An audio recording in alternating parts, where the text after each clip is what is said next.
have an action plan and then take action, then see what the results are, analyze those results, and then change your approach and then try something again next, and just keep going through that loop. You ever heard of an OODA loop? Yes. That's what I'm talking about.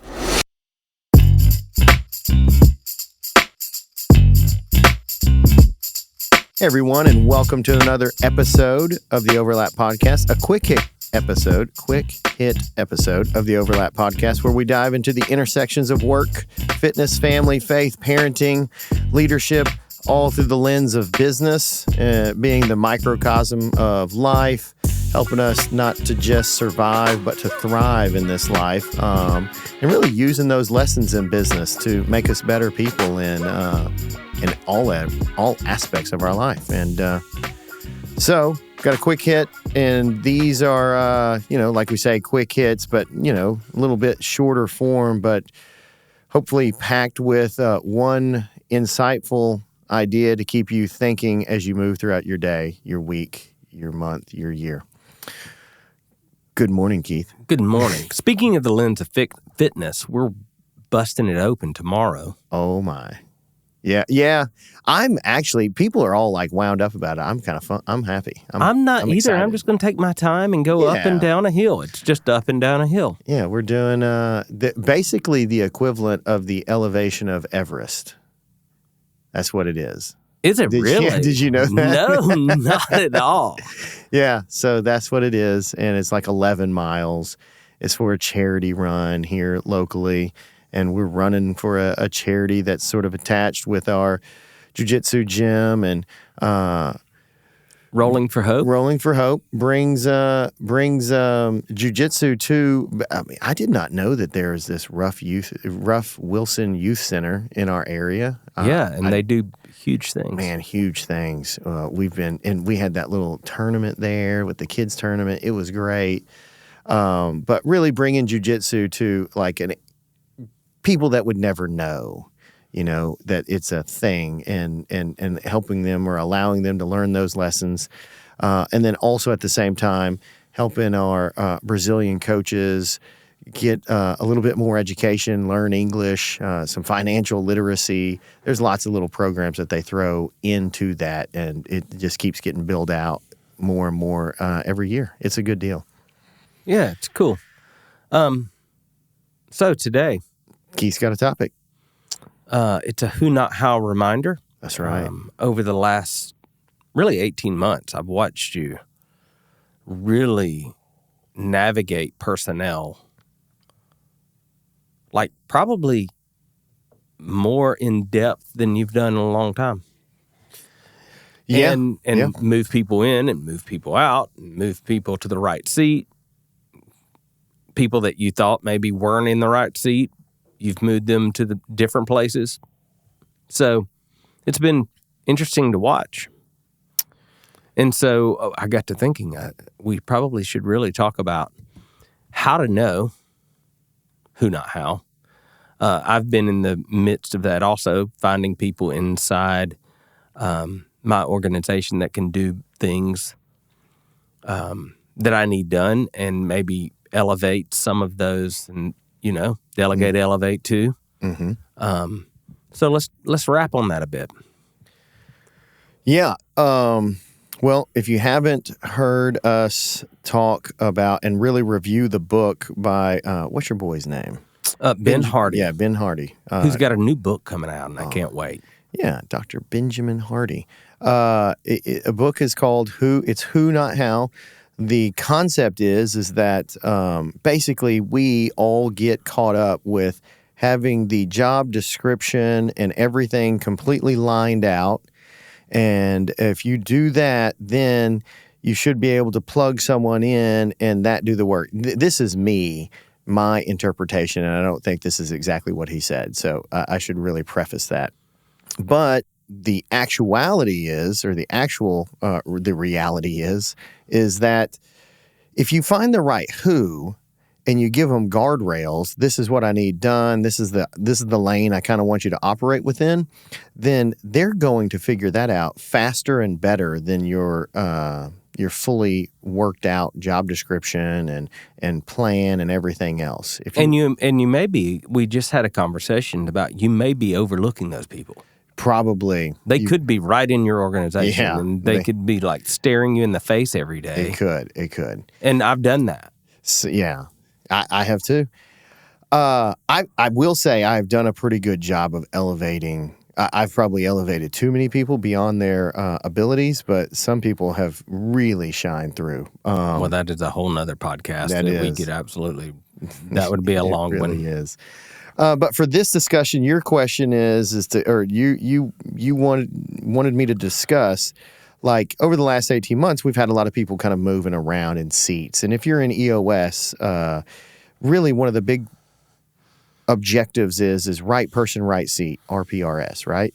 And I kind of have gotten into the habit of looking at that every quarter before the quarterly meeting, grading these seats, like the key seats, and then, in my brain, I just do A, B, C, D, E, F. And if it's a department, A, B, C, D, E, F, and then which department has the lowest score, and I may focus on that grade point average.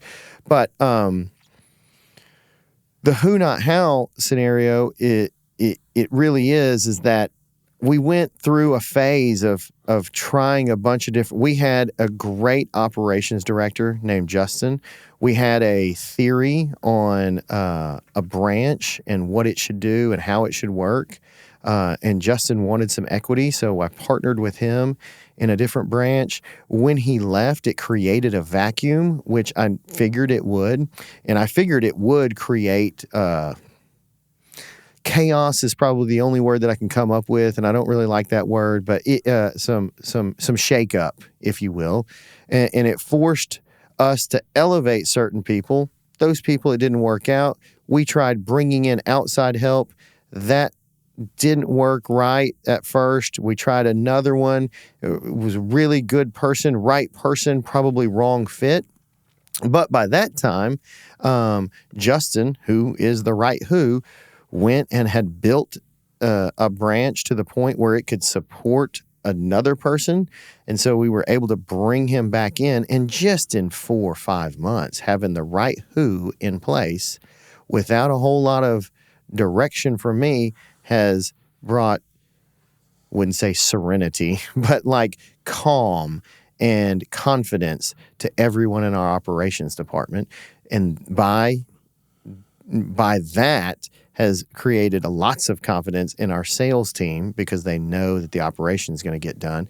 The right who changed almost everything. And it wasn't quite overnight, but it was pretty close. So would you say that it was probably necessary for you to shake things up to be able to see that, though? Yeah. I would say so. And so that's a good point, that maybe sometimes if you see opportunities that you need to go after, it's okay to shake things up. Yeah. And then regroup. Yeah. So we talked in our last podcast about, people have a fear of making mistakes. And I started off the whole podcast just thinking that in jiu-jitsu, the folks that just want to win all the time during the training session, the live roll with just your training partners, instead of trying new things, those are the ones that don't progress fast enough. In business, the folks that want to play it safe all the time never progress very fast. If you can have an idea, think it out, have an action plan, and then take action, then see what the results are, analyze those results, and then change your approach, and then try something again next, and just keep going through that loop. You ever heard of an OODA loop? Yes. Yeah, that's what I'm talking about. I can't exactly remember what OODA loop came from, but I know it was a pilot that kind of started some fighter pilot thing. I think he was from, the World War II or Korean War. Well, Sid, it is a decision-making framework. I know it's a decision-making framework. By military strategist John Boyd, describes a continuous cycle of observation, orientation, decision-making, and action. That's the deal. And that's just trying things, right? And not being afraid to try things.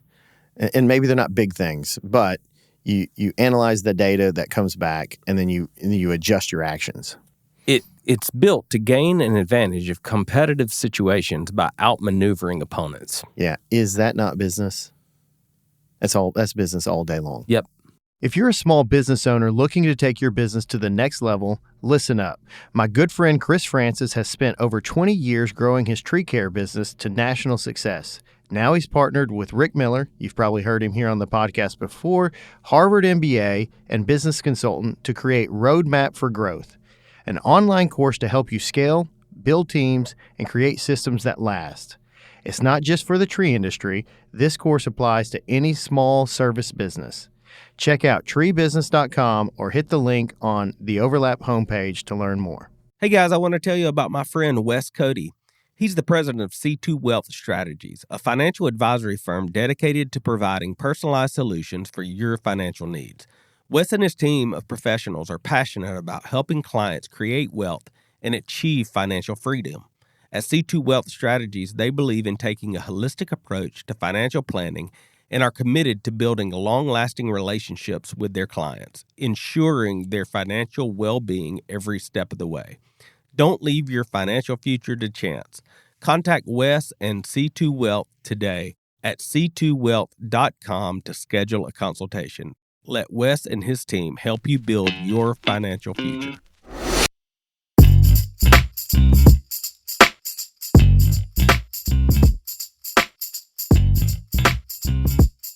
Back to people, sometimes you try them in different seats, you know? Yeah. Sometimes you shake things up if you need to. Well, and I think that's we talk so much about like fire fast. Well, some people, maybe not. Maybe you need to move them around. Oh, dude. Yeah. If they're a character fit, I'm working long and hard to try to find the right seat. If they're not a character fit, we're going to fire fast. Yeah, I think you base on character a lot. Character. Core values. Character typically, now, like something could happen in their life where they have come to Jesus moment or something. Yeah. But character typically doesn't change. It doesn't. Yeah. I've not seen that a lot. And I've failed a lot also, like trying to build people's character after it just multiple times of failing. Yeah. It's a shame. Because I'm better than everybody else and I can change. You're going to fix them. Yeah. You're so influential. Yes. Yeah. Who, not how. I'll say this. I'm working with an individual that is a relatively new entrepreneur, has a good business, but it's grown beyond his capacity.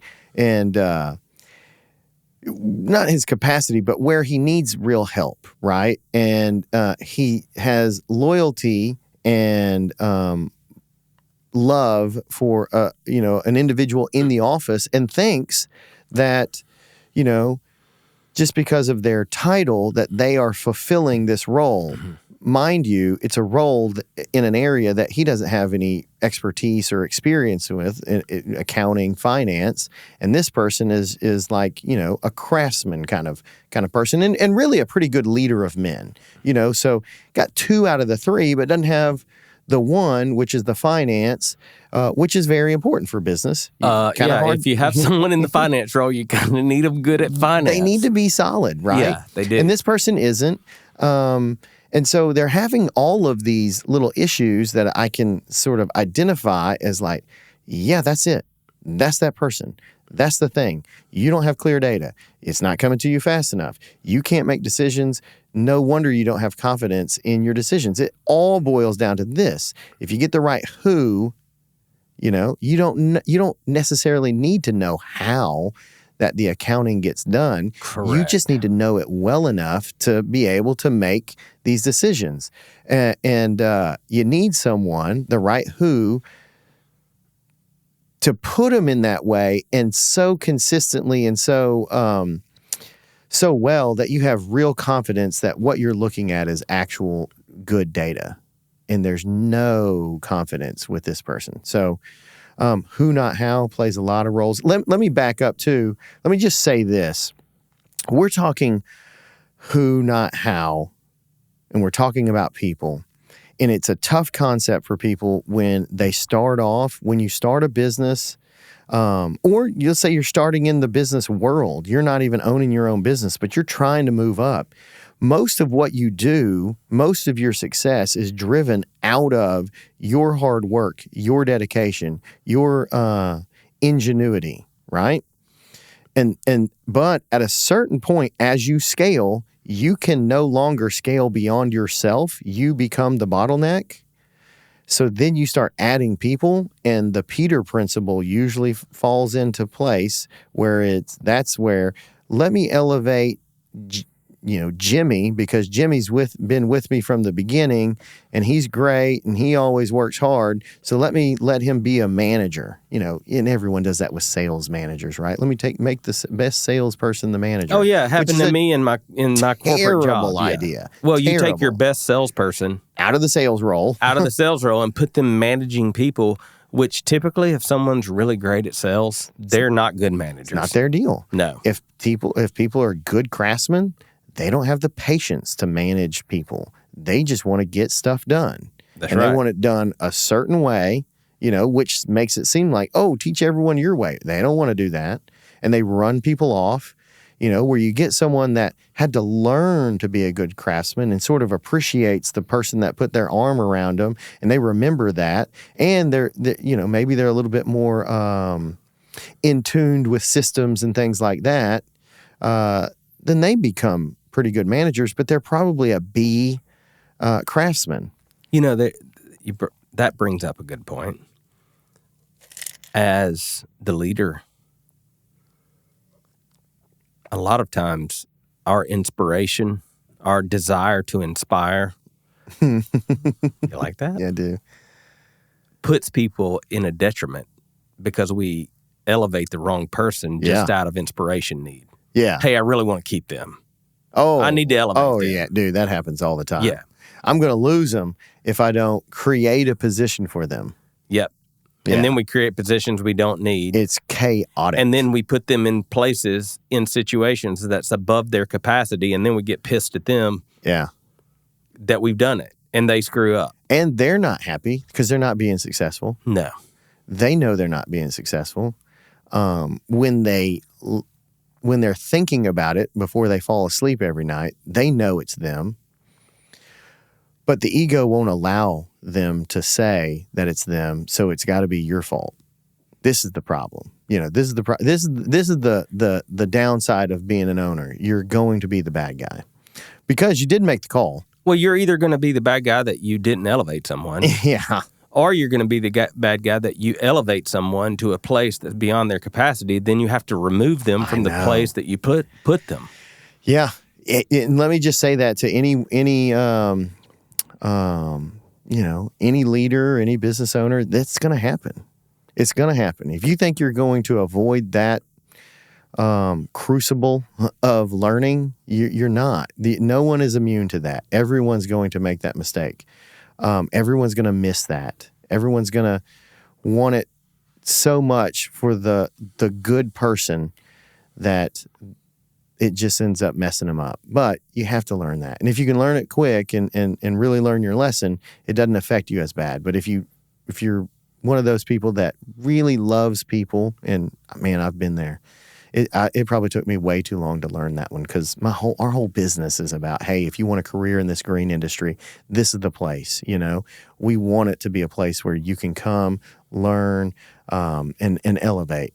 And sometimes I can want it so much for an individual that it elevates them way beyond their capacity and probably beyond their what they want to even do.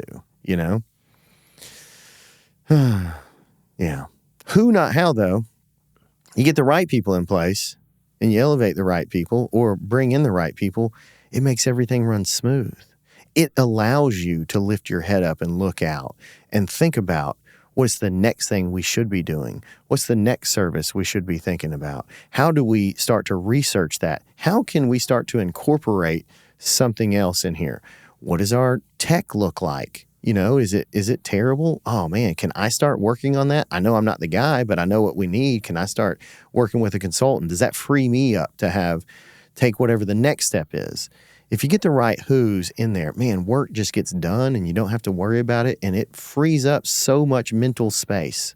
I want to take a moment to talk about someone who's been instrumental in my personal and business success. That's Johnny Barranco and his team at Barranco & Associates.